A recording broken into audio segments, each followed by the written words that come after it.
Hey everyone, welcome back. Hope you're having a fantastic day so far. So tomorrow we have a very important date, which is going to give us even more details on how much of an increase that all Social Security beneficiaries should end up receiving. So we're going to be going over that date and some key details along with that. Now, in addition to that, as we all know, within the next 10 years, if nothing is done to save the solvency of the Social Security program, of course, everyone currently receiving it around 2033 is going to receive a cut of up to 25%. Now, we're going to be going over an update on one of the plans that probably has, at least in my opinion, the best chance of passing, and we're going to be watching an interview by the person leading that plan as well. But now, before I go ahead and dive into the main content of today's video, if you wouldn't mind helping me out real quickly by just giving this video a like, that just helps out with the good old YouTube algorithm, and also consider subscribing to my channel if you have not already. Okay, so of course on Wednesday we have another very important meeting by the Federal Reserve. They're going to decide whether or not to continue hiking interest rates. So over the past year and a half, they have been hiking interest rates quite aggressively. This was in order to, of course, tame inflation, because inflation was just peaking every single month. It was getting out of control. And thankfully, because of their efforts and, of course, reduced spending at the federal government level, they have been able to get inflation somewhat under control. Of course, it is still well above their 2% annual target, but it is slowly coming down. So, of course, that is somewhat good news. So, according to Reuters, Fed seen on hold in June, but 1/3 of economists expect a hike soon. So the U.S. Federal Reserve will not raise interest rates for the first time in well over a year at its June 13th through 14th meeting, according to economists polled by Reuters, but a significant minority expect at least one more hike this year as the economy remains resilient.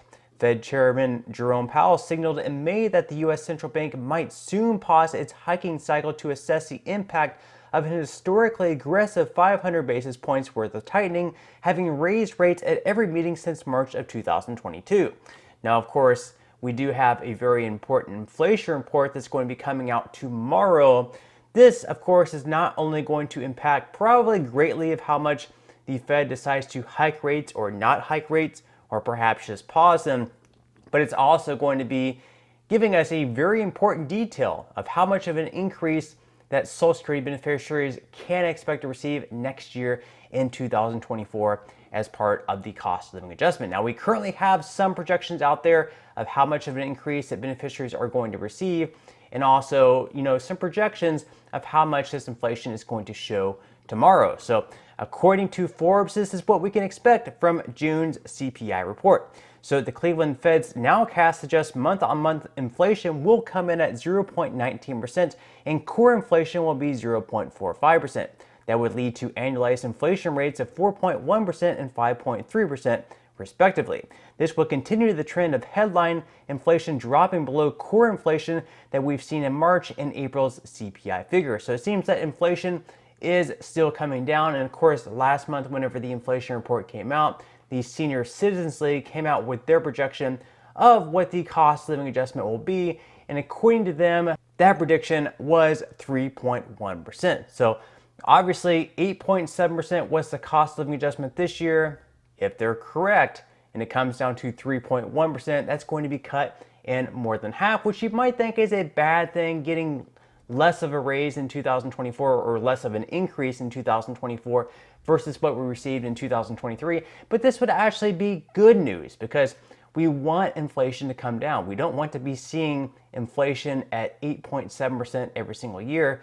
Pretty much what this means is that the 8.7% adjustment that we received in 2023 is actually keeping its strength. The dollar is keeping its strength much more, because if inflation went up another, 8-9%, then whatever we received in 2023 very quickly would have lost its value.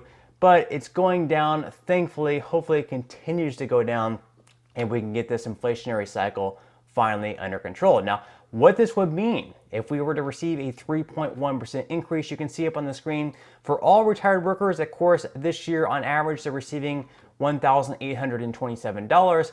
If they were to receive a 3.1% COLA in 2024, the average payment would be boosted up to $1,884, which of course would be an increase of right around $57 per month. So certainly not bad. And again, of course, this is good news because we do not want inflation going up every year by 8 to 9%. This would just mean whatever you received for the COLA the previous year would quickly lose its value, and you would not be able to keep up with the increased value until the next year. Now, of course, that's not the only issue currently going on with Social Security. Like I mentioned earlier on in today's video, if nothing is done about the Social Security Trust Fund and its solvency issue by 2033, then unfortunately everyone receiving benefits in 2033 is going to receive a cut of anywhere between 20 to 25%. This would be heavily significant, completely devastating. Obviously, we cannot have losses that much. So we've had different plans come out there. We've had plans by Bernie Sanders that have garnered a lot of Democrat support. We've had other Republican plans that, of course, have only garnered Republican support. But we do have one plan and one plan only that has support from both sides of the aisle, or at least it used to before it became extremely political. And this one was headed by Bill Cassidy, and then also an independent by Angus King, who caucuses with the Democrats. And in my opinion, this probably has the best chance of passing if they come together and, put their political ill will aside and just try to get something done. So basically, in Bill Cassidy's plan, along with Angus King, who once again caucuses for the Democrats, what they would do is they would borrow $1.5 trillion. They would put this in an investment fund separate from Social Security, so they would not be touching any of the funds in the Social Security Trust Fund. That would be kept completely separate. And with this $1.5 trillion, they would invest it into the U.S. economy, think like stocks, real estate, stuff like that. And they would be looking for an annualized return of right around 8.5%. Now, there's actually another trust fund that does exactly the same thing, and that trust fund is called the National Railroad Retirement Investment Trust. So they do exactly the same thing, Cassidy notes, and it works for them. So he believes that it can work for Social Security as well, and he says that if they don't receive an 8.5% return, what they would do instead is they would raise the amount in which you had to pay taxes for your Social Security out of the FICA tax. So right now, you only pay Social Security FICA tax on the first $160,200 that you earn. He says if they don't receive the return of 8.5%, that could perhaps get boosted up to, say, on the first $400,000 that you earn.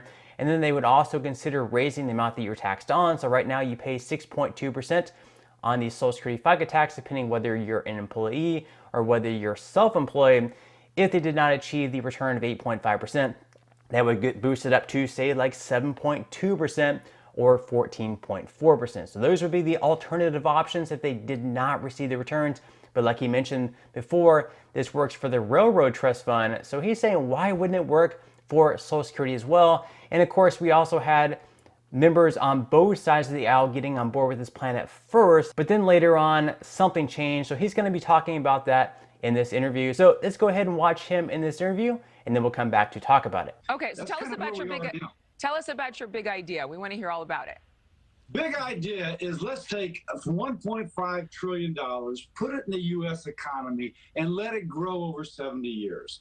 If you do that, it grows so much that it's actually going to help bridge the Social Security Fund, a different fund, into where it can pay its bills. And along the way, we repeal this 24% cut.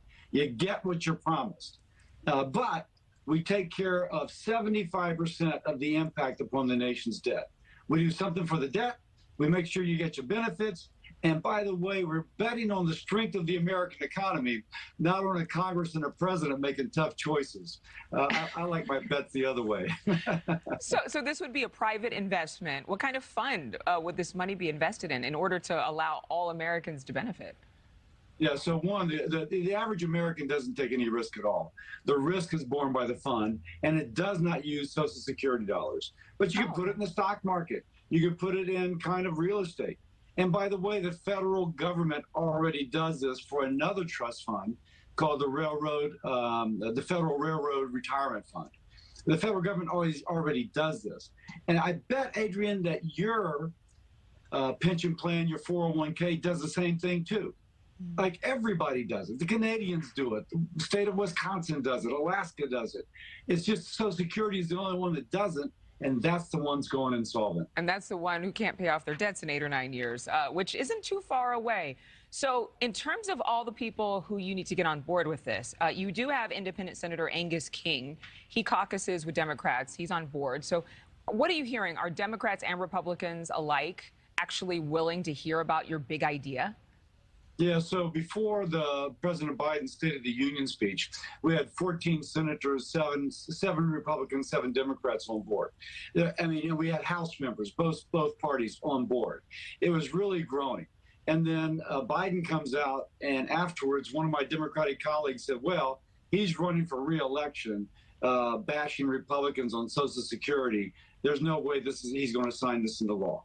And that's the way it's worked out. So as Cassidy mentions in this interview, prior in the Senate, they had 7 Republicans on board with this plan and 7 Democrats on this plan. And then he said one of the Democrats came to him and he says, this is going to be a political issue, a political fight. We need to have, Democrats fighting against Republicans and saying they want to cut benefits. So we can't support each other in this re-election process. So unfortunately, I have to jump off board. I have to jump off ship. And this is just incredibly stupid. I don't see why the two sides need to fight over this issue. They need to work together. That's why we elect them. We elect Republicans to go to Washington to work with Democrats, and we elect Democrats to go to Washington and work with Republicans. We don't go there for them to go to Washington and put on a political show and, not ever come to any sort of an agreement or make our program stronger and last longer.